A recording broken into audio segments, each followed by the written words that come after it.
ये आपका विकास है? हगने को आप विकास कह रहे हैं? 15 लाख अगर दोबारा इस सत्ता में आ गए तो जो पैंट शर्ट पहन के घूम रहे हैं ना, को अच्छे में घूमना पड़ेगा, या केले का पत्ता उत्ता ओढ़ करके पहन करके और उई लाला करते हुए दिखाई देंगे। अच्छे दिन में वही लाला नहीं, कच्चे दिन में वही लाला होगा। हाँ, उई लाला बाकी रह गया। हाँ। गरीब, आप लोग मजाक बहुत उड़ाते हैं मोदी का, जिसे आप बार बार राजा बाबू कह रहे हैं। सुनिएगा, गरीब के लिए कहते हैं कि शौचालय हमने दिया, सिलेंडर हमने दिया, घर हमने दिया, सम्मान हमने दिया, गरीबों के खाता हमने खुलवाए। ये सब कहाँ जाएगा? भाई साहब, तो पोलिंग बूथ भी टॉयलेट में बनना चाहिए, इलाज भी टॉयलेट में होना चाहिए, रिसर्च भी टॉयलेट में होना चाहिए। जेल वेल जाने का मन है क्या आपका? आपको बताऊं कि मैं सनातनी ब्राह्मण हूं, शादी और श्राद्ध दोनों करवाता हूं। तो भाजपाइयों को अगर अपना श्राद्ध करवाना होगा, छेड़ देंगे। गलती करेंगे तो छेड़ेंगे। छेड़ मैं संजय सिंह थोड़ा हूं कि ठाकुरों के नेता योगी आदित्यनाथ और राजनाथ सिंह रहेंगे। ब्राह्मण कभी जल्दी नेता नहीं किसी को मानता है। पंडित नेहरू को माना, श्रीमती इंदिरा गांधी को माना, और जब तक ब्राह्मण कांग्रेस के साथ था, कांग्रेस सत्ता में थी। इस बार फिर ब्राह्मण साथ आ गए। इस बार जो है सनातनी ब्राह्मण, ओरिजिनल ब्राह्मण कांग्रेस के साथ हैं। इतना पीड़ित हो गए हैं कि देख रहे हैं कि देश की सत्ता पे धृतराष्ट्र बैठा है। नरेंद्र मोदी या राजा बाबू, इनका नाम राजा बाबू भी है। मोदी जी का नाम राजा बाबू हो? हाँ, राजा बाबू, देश के माननीय प्रधानमंत्री राजा बाबू को इतनी पीड़ा हुई कि एक निशिकांत दुबवा है, वो आदमी कैपिटलिस्टों की दलाली करता था। पार्लियामेंट में उसने स्वीकार किया है कि मैंने जेडीयू की सरकार बनवाई थी माल मुद्रा दे करके। पार्लियामेंट में उसका बयान है। वो जब होगा, अड्डानी का नाम ले लीजिए, तो राजा बाबू से ज़्यादा तकलीफ इस दलाल को होती है। अभी महुआ मोइत्रा के लिए किन किन शब्दों का इसने इस्तेमाल किया है कि इसने जो है बेहयाई, बेशर्मी की इंतहा पार कर दी। स्थिति ये हुई कि देश के जो लोकसभा स्पीकर हैं श्रीमान ओम बिरला साहब, जो आरएसएस की फैक्ट्री से, और इस देश में आरएसएस बीजेपी 24 चुनाव को लेकर के जनता लाइव सर्वे है, क्या लगता है मोदी की वापसी होगी या फिर राहुल गांधी या फिर कोई तीसरा मोर्चा? दरअसल कहानी ये है कि इस समय हिंदुस्तान की जनता त्रस्त है। किससे त्रस्त है? भाजपाई नेताओं से, और जो है इनकी सरकार की गलत नीतियों से। इस समय जो जनता की बाढ़ आ रही है, चाहे राजस्थान है, मध्य प्रदेश है, छत्तीसगढ़ है, तेलंगाना है या मिजोरम में, जो पंडित राहुल गांधी के समकक्ष सामने भीड़ आ रही है और लोग लालायित होकर के, तो उन लोगों को अंधेरे घर में अंधेरा होते हुए एक दीपक दिखाई दे रहा है। तो लोग सोच रहे हैं और ये चाह रहे हैं कि कम से कम ये पढ़ा लिखा नौजवान है, भारत जोड़ो यात्रा, इतनी लंबी यात्रा पैदल चला है, संघर्ष करने वाला व्यक्ति है, तो क्यों ना एक बार इसके ऊपर विश्वास किया जाए। संघर्ष तो मोदी ने भी किया। मोदी से ज़्यादा संघर्ष थोड़ी, वो तो चाय बेचे थे, पहाड़ों में गए थे, भिक्षा मांगकर अपना जीवन चलाया था। उनसे बड़ा संघर्ष किसका है? जब भिखारी को देश की आप सत्ता सौंप देंगे, तो गौतम अड्डानी और मुकेश अंबानी जैसे उद्योगपति का ही भला होगा। एक बात बता देना चाह रहा हूँ कि जिसने गौतम अड्डानी के बारे में आवाज़ उठाई, मशहूर हो गई है।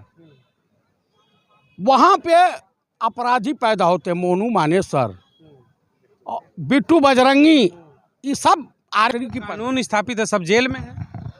कानून कब स्थापित हुआ? जब कुछ लोग मर गए। आप कह रहे हैं कि पंडित राहुल गांधी की वापसी होगी, ठीक है, आपने नाम के सामने पंडित लगा दिया। अब लड़ाई तो असली जातिगत जनगणना को लेकर के है कि 3% वाले हमेशा काबिज हो जाते हैं, तो ये तो फिर कहीं ना कहीं बैकफुट पर ले जा रहे हैं आप पंडित नाम के आगे लगा के। अरे वाह, आप जनगणना विभाग के आयुक्त हैं क्या? कि बिहार ने नीतीश कुमार ने किया, हम क्या आयुक्त है भाई? सरकार ने किया है बिहार। मैं ये पूछ रहा हूँ कि बिहार में जब पहले जनगणना हुई थी, जातिगत जनगणना 1911 में हुई थी, उसके बाद हुई थी, तो ब्राह्मणों की आबादी 15% थी। यानी ब्राह्मण बच्चा पैदा करना भूल गए थे। ओबीसी और दलितों को ही जिम्मेदारी मिल गई थी कि तुम ही जनसंख्या बढ़ाते रहो।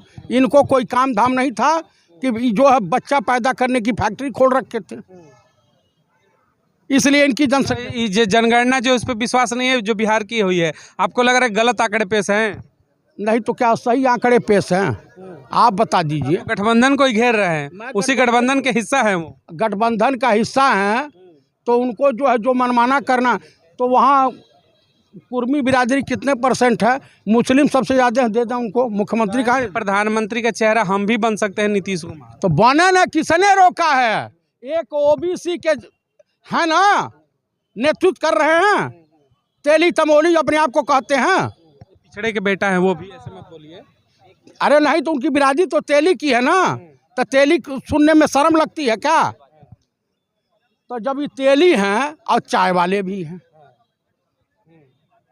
जो कहते हैं, मुझे तो नहीं लगता कि ये, हाँ ये इतना जानकारी है, मैं बाड़नगर गया था इससे पहले इलेक्शन में, तो वहाँ के लोग जो इनके हम उम्र थे बता रहे थे ये आसाराम के शिष्य हैं, उनके साथ पौवा बेचते थे। ये बड़े बड़े आरोप लगा रहे हैं, कुछ आधार है कि बस बोले जा रहे हैं, बोले जा रहे हैं? ये बताइए, आसाराम का सबसे पेटेंट शिष्य कौन था जो भरे मंच से आसाराम ने जिसकी तारीफ की है?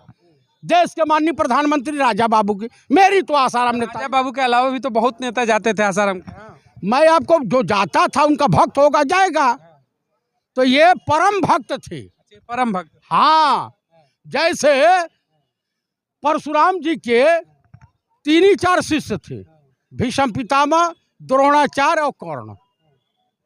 इनको इंद्र भी नहीं जीत सकते थे, यमराज भी पनाह मांगते थे, लेकिन मुरली वाले के सामने सब फेल हो गए। मुरली वाले के सामने फेल हो गए, मोदी के सामने भी विपक्ष फेल हो जाएगा। कह रहे कि 14 में धूल चटाया, 19 में चटाया और 24 में भी ये इंडिया नहीं घमंडिया है, कह रहे। अग्निवीर एक अमृतपाल सिंह मरे हैं पंजाब में, उनको पहले सेना में कोई शहीद होता था तो सेना की गाड़ी से आते थे, तिरंगा में लपेट के आते थे, वर्दी आती थी।